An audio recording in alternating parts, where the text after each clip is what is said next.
the goddamn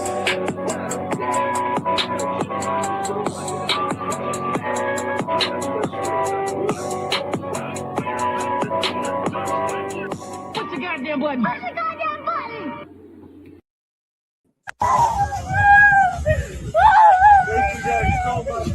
This is horrifying. The Netflix trend just took a tragic turn for a woman named Sarah. She posted this video on July 11th with the text, "Preparing for when Netflix drops a documentary about my soon-to-be ex-husband, who I just found out is a pedophile." Now Sarah and that soon-to-be ex-husband are gone. The man she was speaking about in that post went by Duff Daddy 1 on TikTok, but his government name is Jeremiah Duffy, but he typically went by Sean Duffy. There are people stating that they were building a case against him because he was a basketball coach and he was caught making out with a 14-year-old basketball player by another coach. That happened in June, and immediately Sarah filed for a protective order. Unfortunately, that protective order was not enough. Reports are now coming out that at about 11:15 p.m. on Thursday, July 23rd, Sarah's son called 911, and when police arrived, they found Sarah and Sean Duffy no longer alive from gunshot wounds. It is being reported that he broke into the house, took Sarah's life, and then took his own life.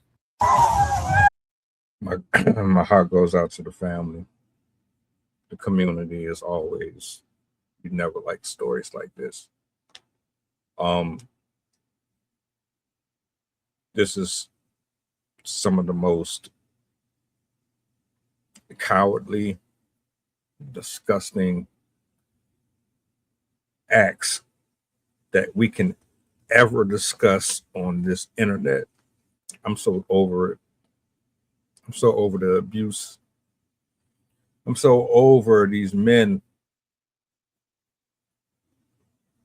crashing out and not taking accountability for choices and decisions that they make.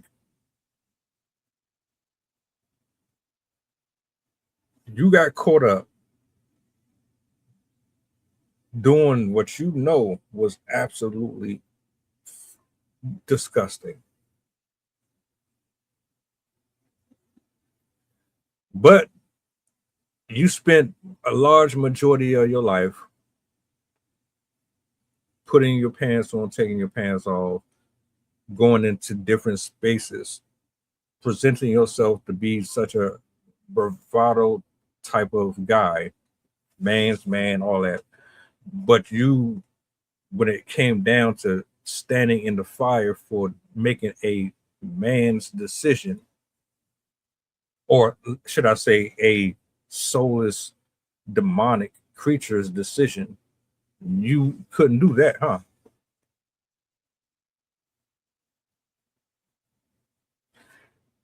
I'll say this.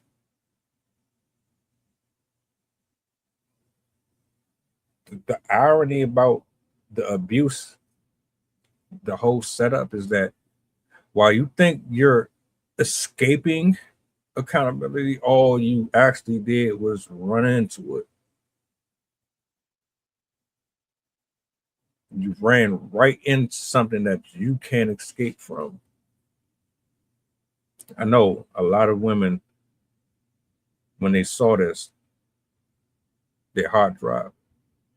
It made them feel more reaffirmed in the controlling nature of a lot of men. And there are a lot of men like that out here in the world.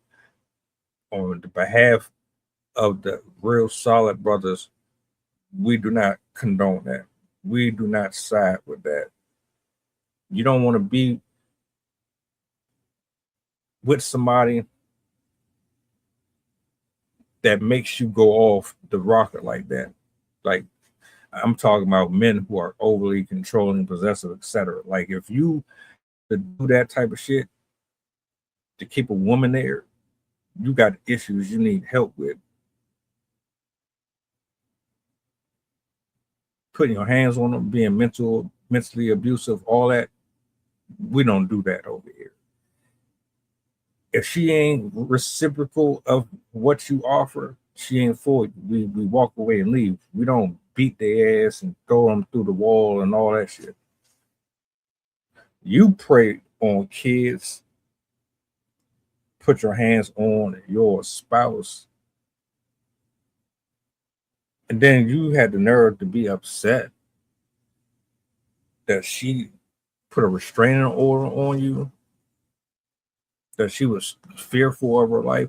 In any other circumstances, with false allegations and just that's one thing. This right here is concrete.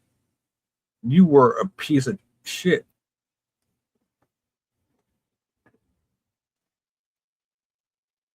And it's men like you that make it harder to get in a space with women where we can actually grow together with healthy mindsets and a healthy appetite.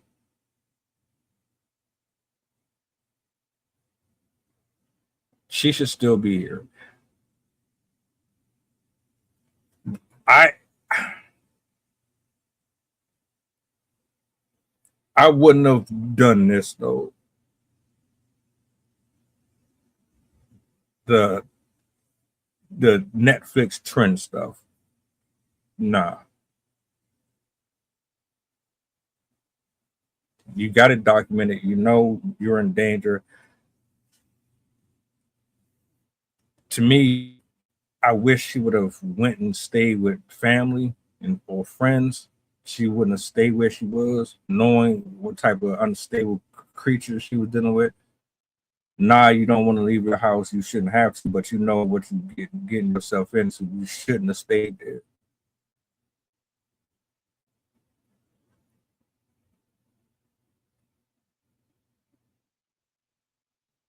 We got to do better as a whole, men and women.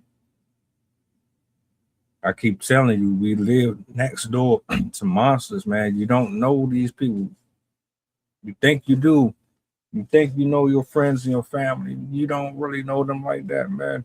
Not like you think you do. And if you already have documented history that suggests that they ass need to be locked away or they need to be monitored or you got to have surveillance, then we need to stop ignoring it. We need to stop ignoring the conversations that our people have with us when they tell us something is wrong. We need to stop ignoring the red flags when they see them.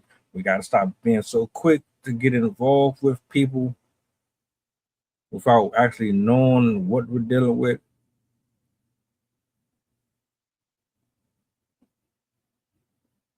I pray she's with God, resting in his arm.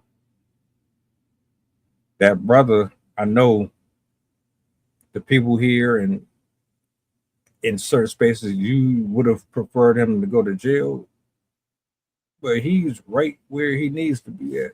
I guarantee you he is. He can't argue his way out of that.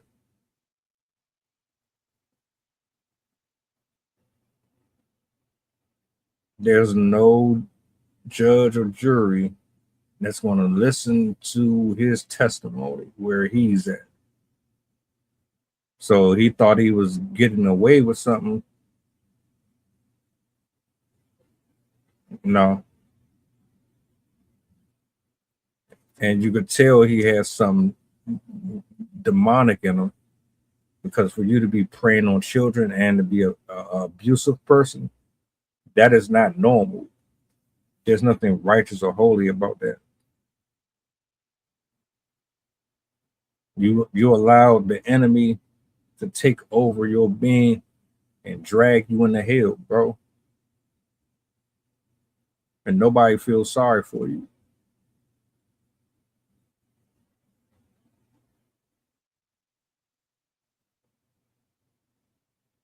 I kind of do. Only because hell is not a place nobody should want to go. But that's a decision that you got to deal with it over and over and over again. Again, my heart goes out to the family. Ladies, please, man, be more careful.